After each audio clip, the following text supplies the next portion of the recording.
আমার পোলাটারে মারি হালাইছে, বাথরুম করে দিছে, কষ্টের চোটে জিব্রাটা বাইরে মাত্র একদিন আগেও যে শিশুর হাসি কান্নায় মুখর ছিল চারপাশ, সেই শিশুর মরদেহ দেখে কান্নায় ভেঙে পড়েছে তার পরিবার।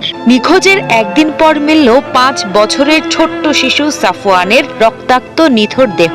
হৃদয় বিদারক এই ঘটনাটি ঘটেছে বরিশাল গৌরনদী উপজেলার শরীকল ইউনিয়নের মধ্য হোসনাবাদ গ্রামে। গলায় দড়ির দাগ, ফাঁস দিয়ে মারছে, চোখ একটা বাইরে গেছে, বাইরে এরকম সামলাইয়ে পড়ছে। পরিবার সূত্রে জানা যায়, গত 15 জানুয়ারি দুপুরে গোসলের পর বাড়ির উঠানেই সমবয়সীদের সাথে খেলা করছিল 5 বছর বয়সী শিশু সাফওয়ান। কিছুক্ষণ পর উঠানে অন্য শিশুরা খেলায় মত্ত থাকলেও সাফওয়ানকে সেখানে দেখতে পাননি তার মা।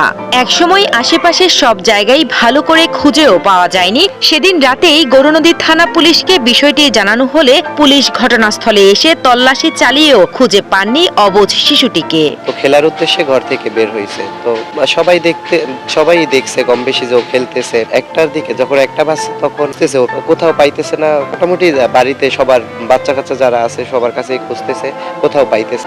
লাস্ট টাইম যে ভিকটিম আছে রোমা, ওর সাথে কথা বলতে দেখছে। ও এমনিতে জিজ্ঞেস করতেছে যে তোমার বাবার নাম। ঘটনার পরের দিন 16 তারিখ ভোরে ফজরের নামাজের পর নিখোঁজ সাফওয়ানের রক্তাক্ত মরদেহ পাওয়া যায় তার বাড়ির পাশের পরিত্যক্ত একটি শুকনো ডোবার মধ্যে। এমন ভাবে একটা বাচ্চাকে মারছে, হাসিতেছে, তারপর কি করছে, ইট দিয়ে ছেঁচছে, ওরে ইট দিয়ে ছেঁচছে, চোখ উঠাই ফেলছে।